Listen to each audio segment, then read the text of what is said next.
जम्मू कश्मीर से अब बीजेपी को दूसरा झटका लगने वाला है। राज्य में बीजेपी सरकार तो बना नहीं पाई, सरकार बनाने का सपना तो बीजेपी का पूरा हो नहीं पाया। ये झटका तो बीजेपी को लगा ही, और अब खबर आ रही है कि सीजेआई ने जम्मू कश्मीर को पूर्ण राज्य का दर्जा दिए जाने वाले मामले में भी ऐसा ऐलान कर दिया है जिसने बीजेपी की टेंशन को बढ़ा दिया है। तो आखिर कैसे सीजेआई ने बीजेपी को किया परेशान, इसी पर हम अपनी स्पेशल रिपोर्ट में करेंगे बात। नमस्कार, मैं हूं अंशिता।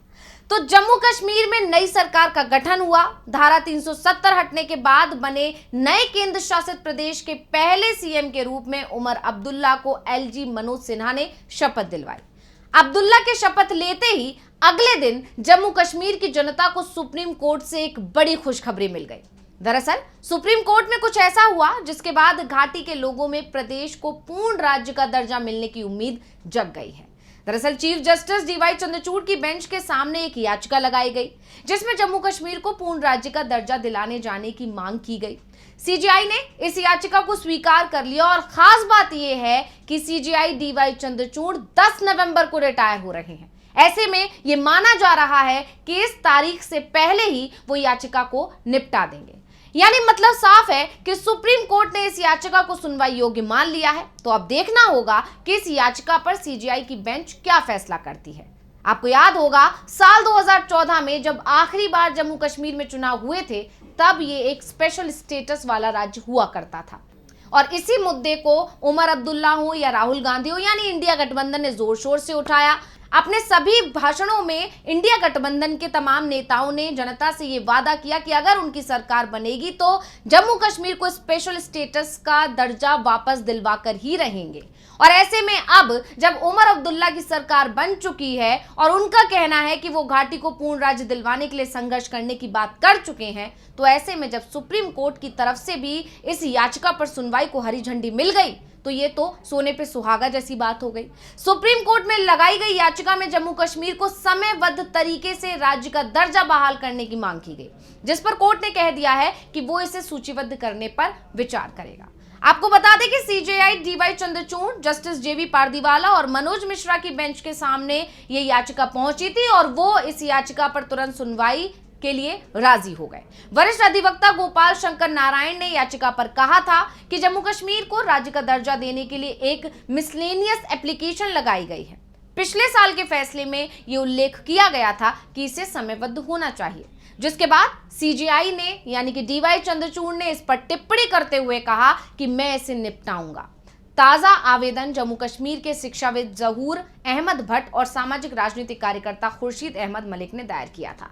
अब सीजेआई ने जब ये कहा कि मैं इसे निपटाऊंगा या मैं इसे खुद देखूंगा, तो उनके इस बयान के बाद से लगातार ये कहा जा रहा है कि क्योंकि 10 नवंबर को वो रिटायर होने वाले हैं, ऐसे में ये तय माना जा रहा है कि 10 नवंबर से पहले ही सीजेआई इस पर कोई बड़ा फैसला दे सकते हैं। यानी अगर जो जम्मू कश्मीर की जनता चाह रही है या वहां की इंडिया गठबंधन की सरकार चाह रही है, अगर वैसा ही हुआ तो 10 नवंबर से पहले पूर्ण राज्य का दर्जा देने वाले इस मामले पर कोई बड़ा फैसला आ सकता है। वहीं आपको बता दें कि 11 दिसंबर 2023 को एक ऐतिहासिक फैसले में सुप्रीम कोर्ट ने सर्वसम्मति से संविधान के अनुच्छेद 370 को रद्द करने को बरकरार रखा था, जिसने 2019 में तत्कालीन जम्मू कश्मीर राज्य को विशेष राज्य का दर्जा दिया था और आदेश दिया था कि सितंबर 2024 तक वहां विधानसभा चुनाव कराए जाएं। अदालत ने यह भी कहा था कि जम्मू कश्मीर का राज्य का दर्जा जल्द से जल्द बहाल किया जाना चाहिए। उस समय भी ये माना गया था कि सुप्रीम कोर्ट से बीजेपी सरकार या केंद्र की मोदी सरकार को करारा झटका लगा है, क्योंकि वहां पर 10 साल बाद इस बार चुनाव हुए, और वो भी सुप्रीम कोर्ट की दखलंदाजी के बाद हुए हैं। जबकि वहां पर लगातार चुनाव टाले जा रहे थे, बार बार किसी न किसी वजह से चुनाव में देरी हो रही थी, फिर परिसीमन के नाम पर चुनाव टाले गए, और फिर जाकर जब कैसे भी जब देरी बार बार देखी गई, तो इसके बाद सुप्रीम कोर्ट को दखलंदाजी देनी पड़ी। सुप्रीम कोर्ट ने कहा कि अब हम आपको आखिरी तारीख 30 सितंबर दे रहे हैं, उससे पहले वहां पर चुनाव हो जाने चाहिए, और फिर सुप्रीम कोर्ट के कहे मुताबिक केंद्र सरकार को ऐसा करना पड़ा। और जैसे ही अब चुनाव हुए, याचिकाकर्ता एक बार फिर उम्मीद के सारे सुप्रीम कोर्ट पहुंच गए। उन्होंने कोर्ट का दरवाजा खटखटाया और कोर्ट में जो याचिका लगाई, कोर्ट ने उस पर विचार करने की सहमति भी दे दी। इसलिए अब कहा जा रहा है कि जैसे ये खबर आई है कि सीजेआई चंद्रचूड़ ने कहा है कि मैं खुद इस मामले को देखूंगा, तो जनता का विश्वास, जो जम्मू कश्मीर की जनता है उसका विश्वास तो बढ़ ही गया है, साथ ही बीजेपी खेमे में खलबली मच गई है, टेंशन हो गई है। तो आवेदकों का प्रतिनिधित्व कर रहे वरिष्ठ वकील गोपाल शंकर नारायण ने भारत के मुख्य न्यायाधीश धनंजय वाई चंद्रचूड़ यानी डीवाई चंद्रचूड़ के सामने मामले को उठाया और तत्काल सुनवाई का अनुरोध किया। उन्होंने इस बात पर जोर दिया कि ये प्रक्रिया जल्द से जल्द होनी चाहिए, जिस पर मुख्य न्यायाधीश ने विचार करने पर सहमति जताई है। ये आवेदन संविधान के अनुच्छेद 370 के संबंध में दायर किया गया है। दिसंबर 2023 में 5 जजों की पीठ ने सर्वसम्मति से केंद्र सरकार के अगस्त 2019 के फैसले का समर्थन किया था। तब ये एक तरह से माना गया था कि कहीं ना कहीं केंद्र सरकार के पक्ष में फैसला है, लेकिन इसके उलट दूसरा जो आदेश दिया था कोर्ट ने, उसने बीजेपी की टेंशन बढ़ा दी थी। उसमें पहले फैसले में जम्मू कश्मीर को विशेष दर्जा देने वाले अनुच्छेद 370 को निरस्त कर दिया गया था। सीजेआई चंद्रचूड़ की अगुवाई वाली पीठ ने अपने फैसले में कहा था कि अनुच्छेद 370 को निरस्त करना जम्मू कश्मीर के भारत देश में एकीकरण की प्रक्रिया है। कोर्ट ने यह भी कहा था कि अनुच्छेद 370 को निरस्त करने को राष्ट्रपति की शक्ति का पूरी तरह से वैध है और अनुच्छेद 370 हमेशा एक अस्थायी प्रावधान था।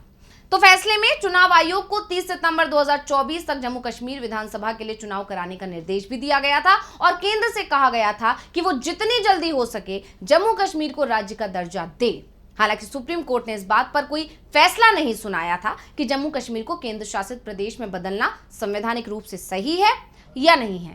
तो केंद्र के पिछले बयानों का हवाला देते हुए प्रोफेसर जहूर अहमद भट्ट और खुर्शीद अहमद मलिक ने आवेदन में तर्क दिया है कि राज्य का दर्जा बहाल करने में देरी केंद्र सरकार के पहले दिए गए आश्वासनों के खिलाफ है और भारत के संघीय ढांचे को कमजोर करती है।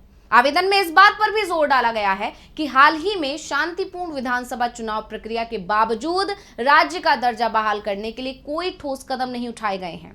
हाल ही में हुए चुनाव में नेशनल कॉन्फ्रेंस यानी एनसी ने 90 सदस्यीय विधानसभा में 42 सीटें जीतकर जीत हासिल की। इसके बाद उमर अब्दुल्ला ने केंद्र शासित प्रदेश के मुख्यमंत्री के रूप में शपथ भी ले ली है। एनसी की चुनावी जीत के बाद पार्टी अध्यक्ष फारूक अब्दुल्ला ने पिछले हफ्ते जम्मू कश्मीर में एकता पर जोर दिया था। उन्होंने जम्मू कश्मीर के राज्य के दर्जे की बहाली के लिए पार्टी की प्रतिबद्धता को भी दोहराया था। हालांकि उन्होंने ये कहा था कि केंद्र के साथ उन्हें सामंजस्य बनाकर ही रहना पड़ेगा और ये अभी मुश्किल है जब तक केंद्र में बीजेपी है, एनडीए की सरकार है। जब भी सरकार बदलेगी हम इस पर जरूर आगे बात करेंगे। लेकिन अब जब सुप्रीम कोर्ट में ये मामला पहुंचा है और सुप्रीम कोर्ट ने ये कह दिया है कि वो इसको जल्दी ही निपटाएंगे और सीजेआई डीवाई चंद्रचूड़ ने ये आश्वासन दिया है, तो अब जनता, जम्मू कश्मीर की जो जनता है, घाटी के जो लोग हैं, उनकी उम्मीद एक बार फिर बढ़ गई है। उनको ये उम्मीद है कि कहीं ना कहीं फैसला उनके हक में ही सुनाया जाएगा। तो इस रिपोर्ट को लेकर आपका क्या कहना है, हमें कमेंट करके अपनी राय जरूर दीजिएगा। इसी के साथ मुझे दीजिए इजाजत। देखते रहिए डीवी लाइव। नमस्कार।